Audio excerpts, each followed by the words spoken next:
Before we get started, hit the comments and tell me where you're watching from and what time it is over there. Whether you're catching sunrise in Nairobi, burning midnight in New York, afternoon in Canada, or evening in France, I want to hear from you. Don't just watch silently, let me know where in the world you are. Now let's dive into the story. The war room shook with tension as Lieutenant Rowan Hale slammed her hand onto the table, barking orders that contradicted the previous plan. Storm-colored tactical screens lit her face, but her voice wavered with pride rather than caution.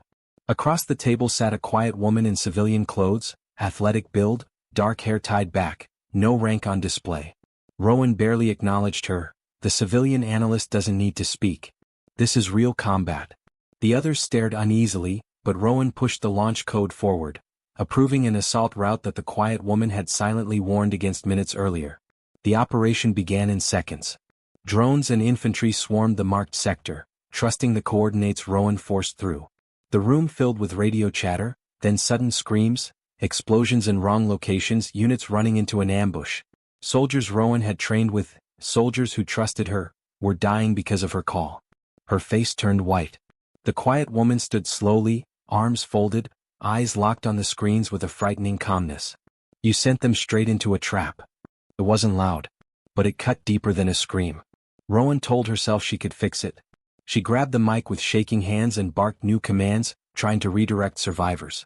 The quiet woman stepped beside her, voice cold, precise. If you keep talking, more men will die. Rowan spun at her, furious, humiliated, tearing away the headset. You don't give orders here. You're a civilian. Everyone in the room froze. The woman simply stared back, unflinching, as though she had stood in the middle of death many times before, and nothing Rowan said could hurt her. Then came the call on the radio. We've lost Spectre, Phantom, Reed, and Domino squads. We're surrounded. Who authorized this disaster? The weight of the words tore the air apart. Rowan staggered back, hand to her chest, feeling all eyes burn into her. Accusation, disbelief, disgust. The quiet woman reached into her jacket and placed something metal on the table. Not a badge, not civilian credentials, but a gold Navy SEAL trident. Everyone went silent. Even the screens felt quiet. Rowan's lips trembled. Her mistake hadn't just defied an analyst. She had overruled a SEAL. The woman leaned in close enough only Rowan could hear. I could have saved them, she whispered, not in anger, but in grief. Rowan's knees almost gave out. Something shattered inside her. Ego, pride, the fantasy that she always had control. The room didn't need to yell. The shame was loud enough. She looked back at the screens, watching surviving soldiers screaming for extraction, knowing every life lost was her doing. The quiet woman walked toward the exit, but before she reached the door, she turned her head slightly and said 4 words that would haunt Rowan forever. You should have listened. Rowan had not always been reckless. Years before the war room disaster, she was a rising star. The cadet everyone expected to command a fleet someday. At Fort Westbrook Academy, her instructors praised her intelligence, her grit, her refusal to crumble under pressure. But there was a flaw beneath the medals and applause. She needed to be right. Not because she cared about winning, but because she feared being seen as weak. She had grown up proving herself again and again, and every victory made her terrified of the day someone would notice how much she needed validation. That fear hid under every decision she made. During training simulations, Rowan obsessively studied battle patterns, enemy psychology, and tactical history. She believed that knowledge alone made her unstoppable. Anyone who questioned her analysis instantly felt her defensiveness. Classmates learned to simply agree, and Rowan mistook their silence for admiration. The more she was celebrated, the more she clung to her belief that speed and confidence always beat deliberation. Hesitation kills, she repeated like scripture. She didn't realize that sometimes, silence spoke to deeper experience than words ever could. Back then, she had been close friends with a young cadet named Mason Yarrow, a thoughtful man who preferred listening over commanding. He once warned her, one day you'll meet someone who knows more than you, and if you can't hear them, soldiers will pay the price. Rowan laughed at the time, brushing it off as jealousy. She couldn't imagine losing control of a room. She couldn't imagine someone walking in and knowing the battlefield better than her. The idea felt threatening. It felt wrong. She promised herself she would never let anyone take authority from her, no matter who they were. Years later, when Rowan received her lieutenant bar, she arrived at Griffin Tactical Command with her chin high and her voice sharp. She ran her first operations flawlessly, fast, fierce, efficient. The commanders praised her for decisive leadership, Mission reports began calling her, the woman who doesn't blink. She built her confidence like armor, and that armor slowly turned into arrogance. Everyone who disagreed with her became an enemy to her ego, and every success made it harder for her to admit when she didn't know something. Pride became her compass, even when the map said otherwise. So the day a plain-looking woman in civilian clothes walked into the war room and began quietly analyzing maps, Rowan immediately felt threatened without knowing why. No rank on her uniform, no name displayed, yet she carried herself like someone who had survived things Rowan couldn't imagine. Rowan hated her before she even spoke. A civilian thinks she can do my job? The insecurity detonated instantly. She ignored the woman's warnings because acknowledging them would mean acknowledging doubt, and Rowan would rather risk lives than risk being seen as uncertain. That flaw, rooted years ago, led to the moment that would break her. Her name was Maren Kayleys, though almost no one in Griffin Command knew it. Officially, she appeared in the system as a civilian tactical consultant, but there was nothing ordinary about her. The scars on her hands, the precise stillness in her posture, and the way her eyes scanned every room for exits told a different story, a story Rowan never bothered to notice. Maren wasn't there to take credit, command troops, or make friends. She had been assigned only one mission: prevent unnecessary deaths by using her field experience to detect tactical traps before they snapped shut. She hoped no one would ever know who she really was. Before entering the war room that day, Maren had spent hours going through intercepted communications and satellite scans. The data screamed of danger. The enemy had built an ambush disguised as an abandoned route. Anyone who looked only at the surface would misread it. A true warrior would see the snare. Maren tried to warn Rowan in the simplest way possible: that corridor isn't empty. He thought Rowan would check, would question, would look deeper. But Rowan heard the words as a challenge, not a lifeline. Maren watched the pride in Rowan's eyes and knew, if she pushed harder, Rowan would ignore her even more. So Maren made a silent decision. If Rowan launched the assault anyway, she would break cover and reveal who she truly was. But she didn't want that. She didn't want recognition, applause, or control. She wanted the operation to succeed without needing to step into the light. For years she had worked under the radar, using her skills to keep soldiers alive without ever stepping into leadership. She believed pride was more predictable than enemy fire, and she spent her life patching the wounds caused by it. Still, nothing prepared her for Rowan's arrogance that day. Maren felt the helpless dread of watching a train crash in slow motion. As the assault unraveled on the battlefield, Maren stood perfectly still, not cold, not detached, but grieving in advance. When Rowan shouted, "You don't give orders here," Maren finally understood why she had been assigned to Griffin. Command didn't place her there because of her intelligence. They placed her there because they feared Rowan's confidence more than the enemy's weapons. Maren wasn't just a strategist, she was the emergency brake. And the moment Rowan tore off her headset, Maren knew the moment had come. Like peeling away something painful, she reached into her jacket and placed the Navy SEAL trident on the table. The room froze, but Maren didn't. She stepped forward with her voice low and controlled, not to humiliate Rowan but to defuse disaster. It was too late. Soldiers were already dying. Maren wished she had been wrong, wished she hadn't been assigned this room, wished that Rowan had been someone who listened.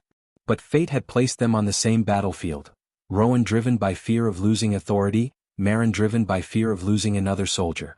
In that suffocating silence, Maren watched not just a mission collapse, but a young lieutenant's soul crack under the weight of her own pride. The war room was dead silent after Maren revealed her Navy SEAL trident. Screens glowed faintly, showing scattered units trying to regroup, smoke rising from ambush points. Rowan's hands trembled as the weight of the disaster pressed down on her. She had led soldiers into a trap, disregarded a warning, and for the first time in her career she realized she was powerless. Every eye in the room burned into her, some with horror, some with pity, and she felt the shame like a physical blow. The pride that had fueled her every decision now felt like chains. Commanders whispered urgently among themselves, calling in emergency extraction and medevac, while Rowan's voice faltered as she tried to issue corrections. Maren stayed calm, directing Rowan's hands with subtle gestures, redirecting forces without confrontation, her presence commanding more authority than rank ever could. The contrast was jarring.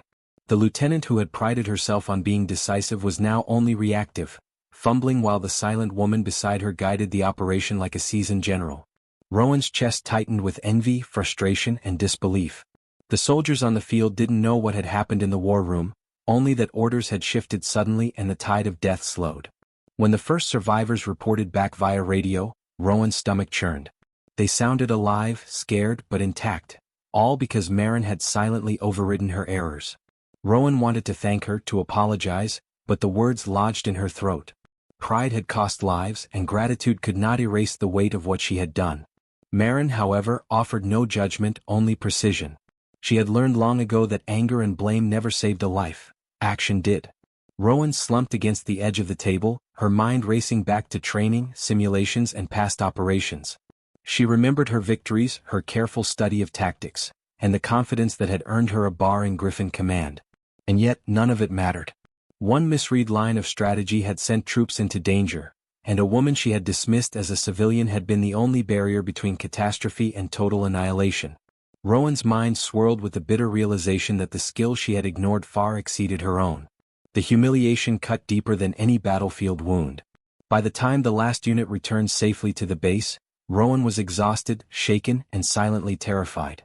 Marin finally removed her hand from the console, her presence no longer a shield but a quiet warning. Underestimate her at your own risk. Rowan looked at the trident on the table and felt her own insignia, her bar, her medals, her pride, fall hollowly against the knowledge that she had ignored someone infinitely more capable. For the first time, Rowan understood the thin line between confidence and arrogance, between authority and recklessness. And she knew the lessons from this moment would haunt her forever. The morning after the failed assault, the war room felt different.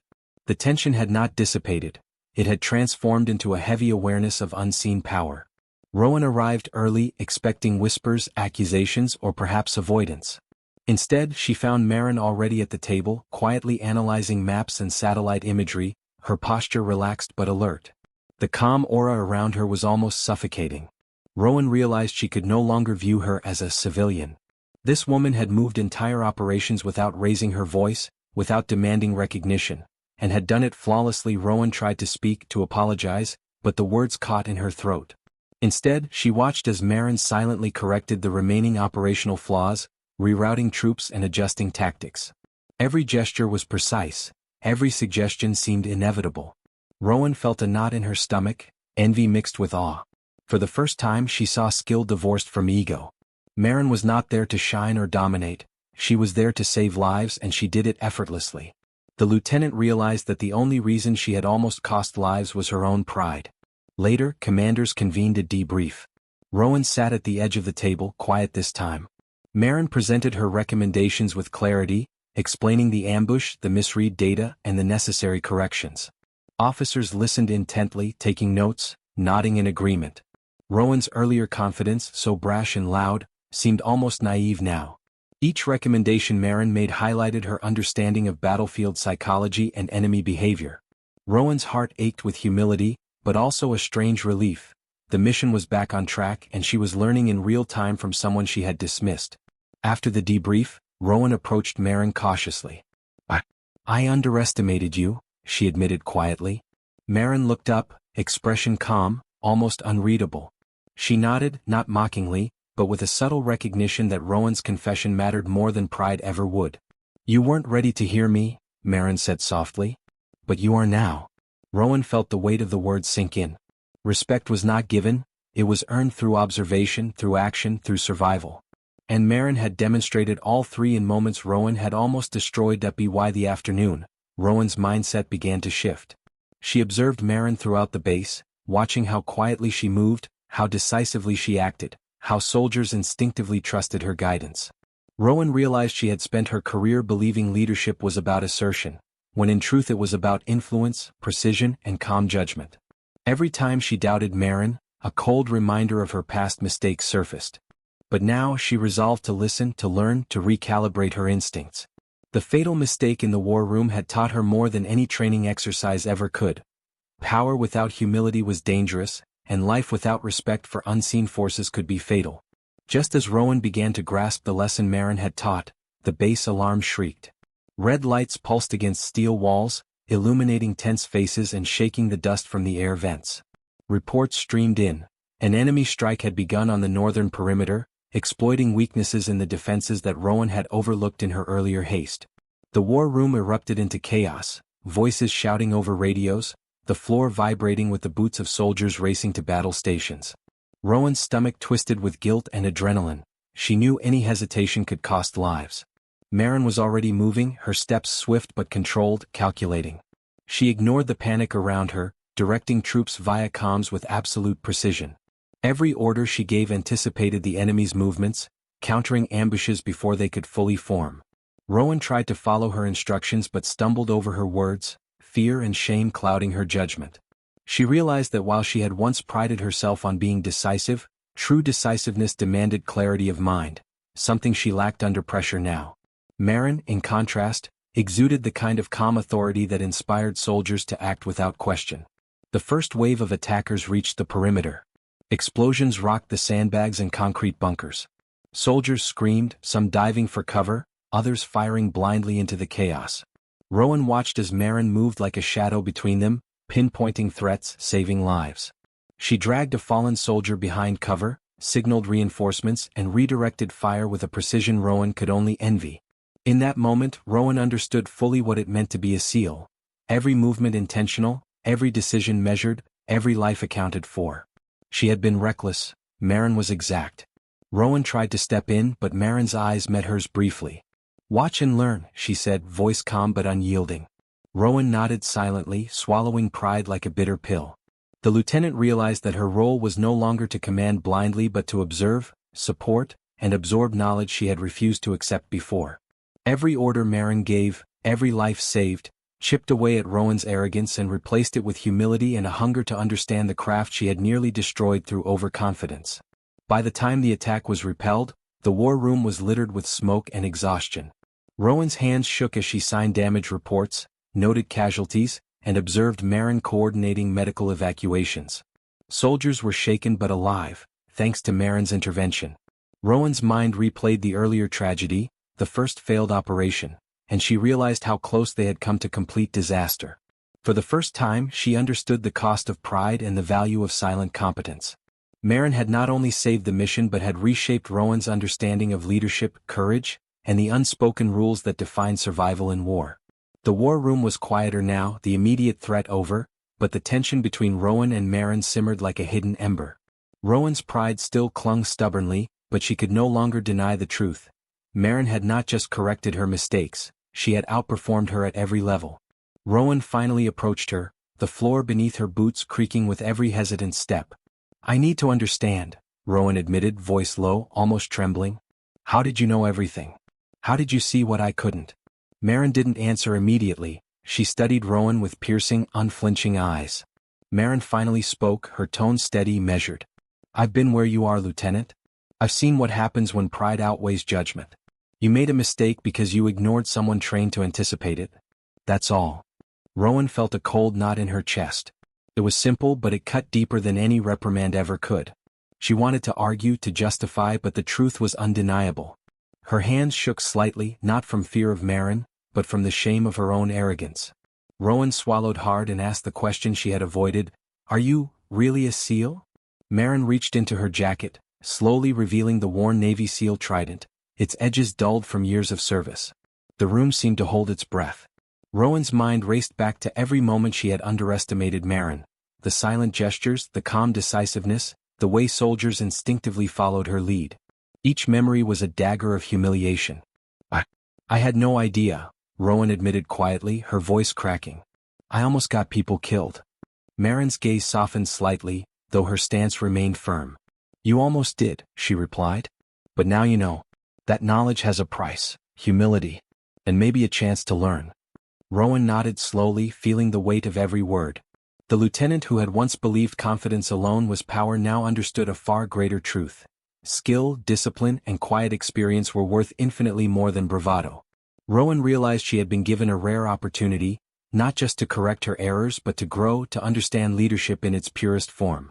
By the end of their conversation, Rowan's anger had melted into something heavier, more complicated: respect. She recognized the sacrifices Marin had silently made, the countless operations completed in shadow, the lives saved without recognition. For the first time, Rowan felt a responsibility that went beyond authority or ego.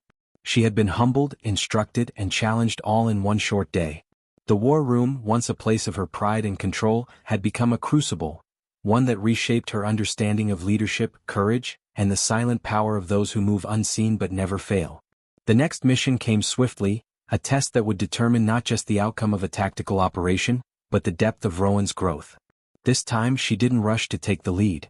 She observed Marin's movements, her decisions, the subtle ways she anticipated enemy maneuvers before they happened. Rowan realized that leadership wasn't about being the loudest or the first to speak. It was about knowing when to act and when to let experience guide you. She felt a strange mix of humility and determination building inside her, a resolve to redeem herself. The squad moved through the narrow canyon, dust swirling with every step. Explosions echoed in the distance, but this time Rowan's hands remained steady on her rifle. Marin signaled silently and Rowan followed, trusting each gesture without hesitation. Soldiers instinctively mirrored her calm. She noticed the small things, the angle of her steps, how she positioned herself relative to cover, the way she scanned the terrain. For the first time she understood that confidence without patience could kill, but patience with courage could save lives. Suddenly, enemy fire erupted from the ridges above. In the chaos, Rowan froze for an instant, but Marin's eyes locked onto hers. A subtle nod, a flick of the wrist, and Rowan moved decisively, covering a soldier pinned behind debris. The world slowed for her. Every shot fired, every step calculated, every heartbeat synchronized with her team. She realized that the mistake in the war room had been a painful teacher, and now she had a chance to apply the lesson: pride tempered by observation, courage enhanced by wisdom. The team reached the objective, neutralizing the enemy stronghold with precision and minimal casualties. Rowan found herself giving orders only when necessary, letting her observations guide her actions. Soldiers followed her lead not because of rank alone, but because she had proven she could adapt, learn, and act with intelligence and courage. Marin watched quietly from the rear, a subtle smile on her face, her presence a constant reminder of what true skill looked like. Rowan felt gratitude mixed with determination. She had earned a second chance. By the end of the operation, the squad returned to base intact, their faces tired but proud. Rowan felt a surge of accomplishment, but it wasn't ego-driven. She had faced her previous arrogance and emerged wiser. Marin approached her silently, placing a hand briefly on her shoulder, a wordless acknowledgement of Rowan's growth. Rowan's chest swelled not with pride, but with understanding. True leadership required humility, respect, and the courage to learn from those who knew better. For the first time, Rowan felt she could honor both her soldiers and her own potential without letting ego lead her astray. Intelligence reports came in like a storm. A high-value enemy target had been located deep in hostile territory. Rowan and Marin prepared the assault together, side by side. This time, Rowan's decisions were measured, guided by observation and experience rather than blind confidence. She reviewed the mission plan, double-checking routes, anticipating ambush points, and seeking Marin's input at every step. The tension was palpable. Every member of the squad understood that success meant lives saved and failure could be catastrophic. Rowan felt the weight of responsibility fully, but this time she was not alone. The insertion began at dusk, helicopters cutting through the crimson sky, dust swirling as they touched down near the target. Enemy patrols were closer than expected, and Rowan's heart pounded with the knowledge that one misstep could trigger disaster. Marin moved effortlessly through the chaos, giving silent signals that communicated volumes. Rowan followed, her confidence now rooted in understanding, her pride set aside. The lieutenant who had once caused near-fatal mistakes now led with clarity, listening, calculating, and acting decisively in unison with her team. Gunfire erupted as they approached the compound. Rowan and her squad advanced under cover, every movement deliberate. Soldiers ducked behind walls and crates, returning fire in calculated bursts. Rowan directed her team, ensuring no one exposed themselves unnecessarily. Marin positioned herself at a high vantage point, guiding sniper support and anticipating enemy flanks. The harmony between the two women was almost uncanny, a perfect balance of strategy, courage, and split-second timing. Rowan felt exhilaration not from ego but from mastery earned through humility. Inside the compound, the enemy commander was cornered. Rowan moved forward to secure the target, her rifle steady, her senses heightened. One of the enemy's hidden snipers fired, and Rowan's instinct screamed. She dove to cover just in time, realizing Marin had anticipated the shot and positioned herself to protect the team. It was a moment of pure clarity. Every life saved, every action coordinated, was the result of listening, observing, and trusting someone who knew better. Rowan understood fully that leadership was not about being first to act, but about guiding others safely through chaos. By the end of the mission, the enemy was neutralized and every soldier returned unscathed. Rowan stood beside Marin, watching the aftermath, her uniform scorched and dirty, her chest rising with deep breaths. She glanced at the seal trident Marin had tucked into her vest, finally seeing it not as a symbol of intimidation, but as a reminder of the standard she had yet to reach. Rowan's eyes met Marin's, and for the first time there was mutual respect, earned, not demanded. The lieutenant who had made a fatal mistake had now survived the ultimate test, transformed by humility, skill, and the guidance of a silent force she had once ignored. Back at Griffin Command, the war room was quiet but tense. Rowan entered first, her boots echoing against the metal floor. This time she walked with purpose, tempered by humility rather than arrogance. Marin stood at the center of the room, quietly reviewing mission logs, her calm presence commanding respect without a word.